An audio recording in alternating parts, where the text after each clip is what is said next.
सर्व आदरणीय विद्यार्थी मित्रांनो नमस्कार. महाराष्ट्र सेट परीक्षा पेपर क्रमांक 1 मधील 9व प्रकरण पर्यावरण या घटकामध्ये येणारे 100 महत्त्वाचे कन्सेप्ट आपण बघत आहोत. कृपया पुन्हा एकदा मी तुमचं क्षमा मागतो. मी खूप डिटेलमध्ये घेत आहे, त्यामुळं माझं लेक्चर तुम्हाला बोर वाटत असेल तर पुन्हा एकदा मी क्षमा मागतो. मी डिटेलमध्ये का सांगत आहे तर थोडं डिटेलमध्ये सांगितल्यामुळं तुम्हाला ह्याचा फायदा नेट एक्झामला सुद्धा होणार आहे. म्हणजे जून महिन्यात नेट एक्झाम होणार आहे, त्या परीक्षालाही ही उपयोग व्हावा. सेटला तर होणारच. आणि सर एवढं हार्ड असतो का, खूप डिटेलमध्ये घेत आहे तुम्ही, आम्हाला थोडं भीती वाटतो असं मनात विचार करायचा नाही. ओके, जस्ट समटाइम्स काय होतं, शेवटी मी तुम्हाला सोपं घटक सांगणारच आहे, त्यासोबतच थोडं डिटेलमध्ये मी घेत आहे. ओके, चला आता 17वा कन्सेप्ट काय आहे बघू. Rise in water temperature. Rise in water temperature from normal levels due to thermal pollution can adversely affect water quality and aquatic life. समुद्रात जो पाणी असतो, ओके, किंवा जिथं पाणी आहे त्या पाण्याचा तापमान जर वाढत असेल, कोणामुळं? थर्मल पोल्युशनमुळं, औष्णिक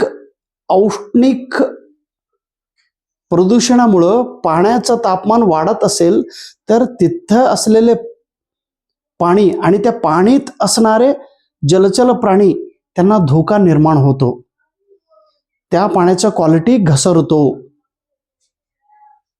नेक्स्ट 19वा concept HCFC.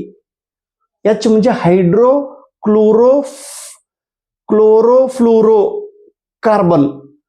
हायड्रोक्लोरोफ्लोरोकार्बन्स were introduced as ozone safe replacement for chlorofluorocarbons.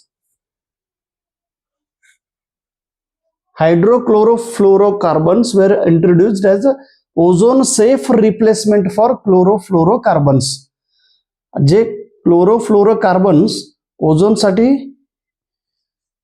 जे काम करतात त्याच्या ऐवजी HCFC सुद्धा काम करीत आहेत. आपल्या देशात जे national action plan on climate change आहे ह्याच्यात आहे ना, national action plan on climate change ह्याच्यात भारत सरकारने टोटल नॅशनल मिशन सुरू केलेले.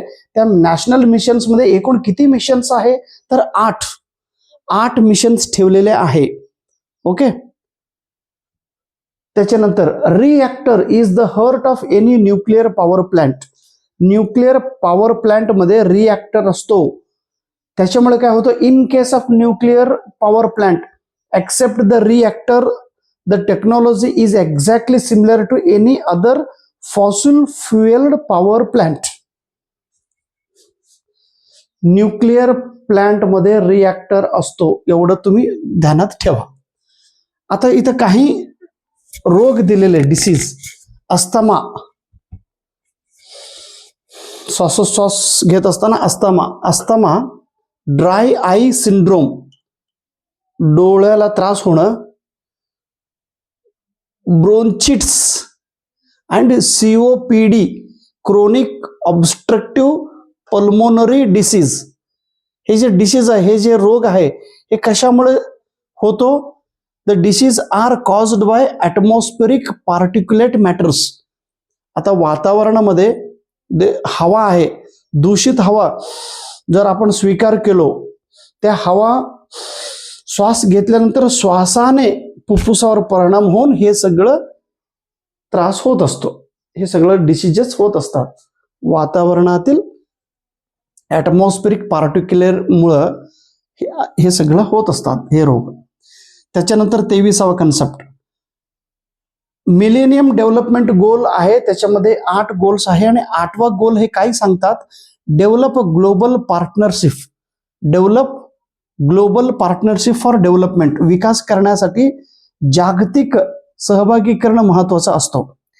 MDG millennium development goal is had the highest number of targets, याच्यामध्ये जास्त टार्गेट्स असलेले ही पॉइंट्स आहे.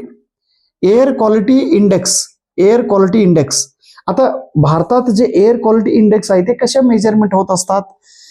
PM 2.5 particulate matter size equal or less than 2.5 मायक्रोन्स, 2.5 पेक्षा कमी मायक्रोन्स पार्टिक्युलर असेल किंवा त्याच्यासोबत असेल, किंवा 10 particulate matter size equal or less than 10 microns असेल, the different sized particulate matters are required for the determination of AQI in India.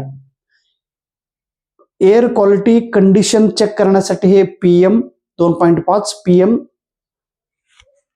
10 हे points आहे. Thank you so much. नमस्कार.